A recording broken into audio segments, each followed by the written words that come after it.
1812-yil Jeyms Londonning qorong'u ko'chasida ketar ekan, u oyoqlari ostida odamni seskantirib yuboruvchi sovuq namlikni his qildi va beixtiyor shamchiroqni yoqib atrofga qaradi.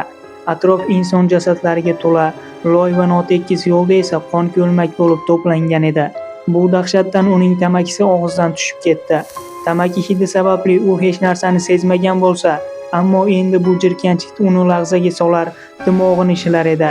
Bundan-da qo'rqinchlisi, o'nlab murdalar orasida qora libosli odam, uni qo'lida arra va bolg'a, oyoqlari ostida esa bo'laklangan murdalar.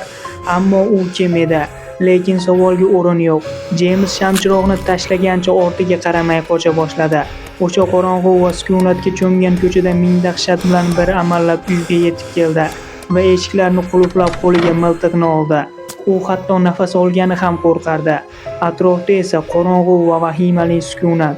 Birdan eshik taqilladi. Sukunat ortga chekindi. Jeyms qo'rquvdan qotib qoldi. Lekin yana o'sha eshikdan kelgan dahshatli ovoz. Jeyms o'ylab o'tirmasdan miltiqdan o'q uzdi. O'q zarbidan eshik parchalanib ketdi va uning oyoqlari ostiga o'z qizining qonga belangan jonsiz tanasi quladi. Ha, u qo'rquvdan o'z farzandini otib tashlagan edi.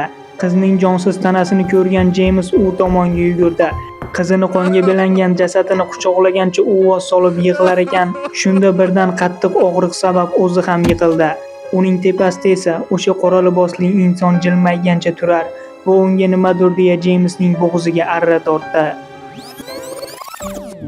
1809-yil ajoyib kunlardan biri edi, ammo xastalik o'z kuchini ko'rsatdi.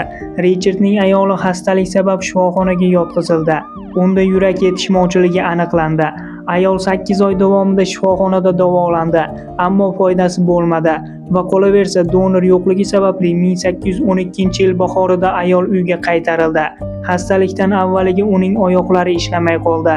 Yana 3 oydan so'ng uning qo'llari ham ishlamay qoldi va 1812-yil bahorida ayol og'ir holatda shifoxonaga yetkazildi, ammo u yerda u halok bo'ldi. Richard alamzada shifokorlarga tashlandi.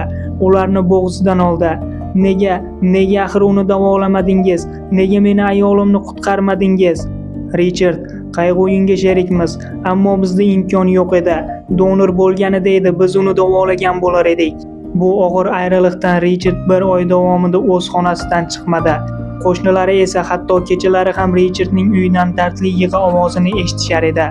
Shu tariqa og'ir ayriliqdan u aqldan ozdi va Richard vahshiy qotilga aylandi. Kechalari ayollarni o'ldirib, ularning tana a'zolarini shifoxona ostonasiga tashlab keta boshladi.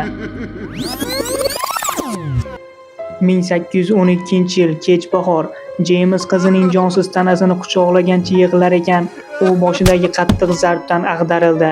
Uning tepasida esa o'sha qora libosli inson, ya'ni Richard turardi.